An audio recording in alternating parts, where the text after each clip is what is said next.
संगणक के एग्जाम में अभी कुछ ही दिन बचे हैं। तो एग्जाम के नजदीक जाकर अपन क्या होते हैं कि धीमे मोटिवेट होने लगते हैं, या फिर ये कह सकते हैं कि कुछ पढ़ाई में ढीले पड़ने लगते हैं। तो उस टाइम अपने को कुछ मोटिवेशन की जरूरत होती है।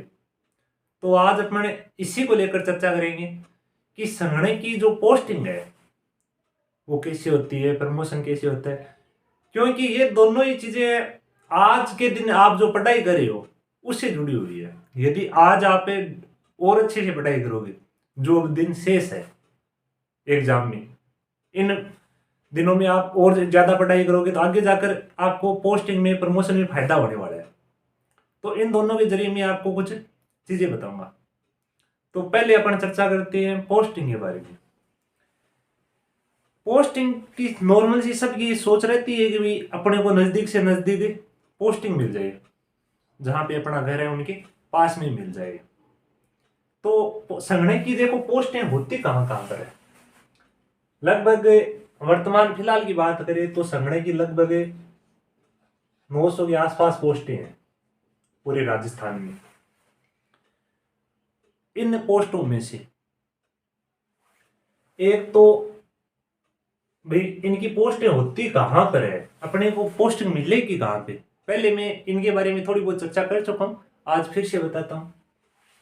संगणक की पोस्ट है, यदि अपने सबसे ज्यादा बात करें भाई मोटा मोटी, और तो बहुत सारे विभागों में किसी को हमें भी पता नहीं है कि इस विभाग में पोस्ट है क्या, लेकिन मैं मोटा मोटी आपको बता रहा हूं कि कहां कहां पोस्टें होती है।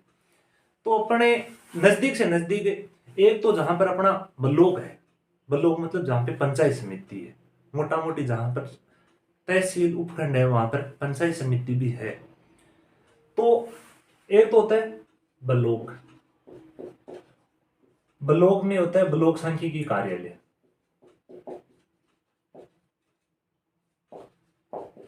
ब्लॉक सांख्यिकी कार्यालय वो कहां पर होता है, लगभग ब्लॉक में पंचायत समितियां बनी हुई है, और उस पंचायत समिति बिल्डिंग में क्या होता है, ब्लॉक सांख्यिकी कार्यालय। वहां पर एक पोस्ट होती है संगणक की, और दूसरी वहीं पर ब्लॉक मुख्य चिकित्सा अधिकारी कार्यालय।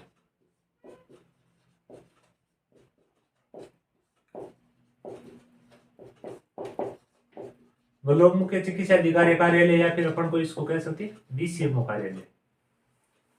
लगभग तहसील या फिर उपखंड लेवल पर ब्लॉक मुख्य चिकित्सा अधिकारी कार्यालय, डीसीएमओ कार्यालय होता है। वहां पर एक पोस्ट होती है संगणक की। सबसे ज्यादा तो इन दो के अंदर पोस्टें मिल जाती है। फिर जिला लेवल पर अपनी सांख्यिकी ऑफिस होती है, उसमें पोस्ट मिल जाती है, और बहुत सारे विभाग हैं वहां पर भी पोस्टें मिल जाती है। तो इन पोस्टों में जब आपकी पोस्टिंग होगी तो हाल फिलहाल में बहुत सारे विभागों में पोस्टें खाली है, तभी तो आपकी भर्ती आई है। तो क्या होगा कि पहले 2018 और 2021 में दोनों भर्तियों में अलग अलग प्रक्रिया हुई पोस्टिंग की। 18 वाली के अंदर तो काउंसलिंग सिस्टम हुआ नहीं और सीधी पोस्टिंग दे दी, जिसको जो मिला वो मिल गया। लेकिन 2021 वाली भर्ती में और अब आप वाली में भी यही प्रक्रिया होगी।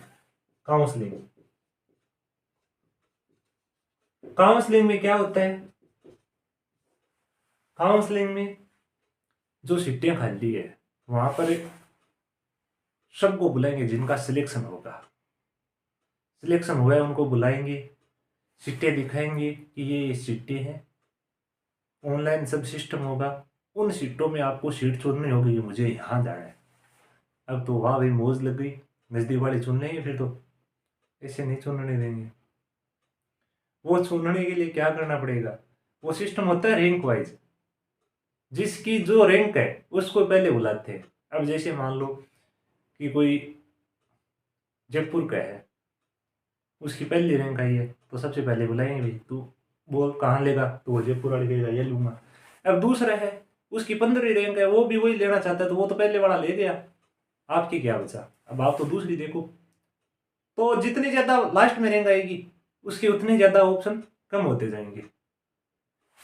तो इस काउंसलिंग में अपने नजदीक की सीट प्राप्त करने के लिए सिलेक्शन कराना तो है ही जरूरी, तभी काउंसलिंग में बुलाएंगे, लेकिन केवल काउंसलिंग से भी सिस्टम बैठने वाला नहीं है, केवल सिलेक्शन से सिस्टम बैठने वाला नहीं है। इसके लिए करना पड़ेगा सिलेक्शन, वो भी टॉप रैंक से, अच्छी वाली रैंक है ना वो लानी पड़ेगी।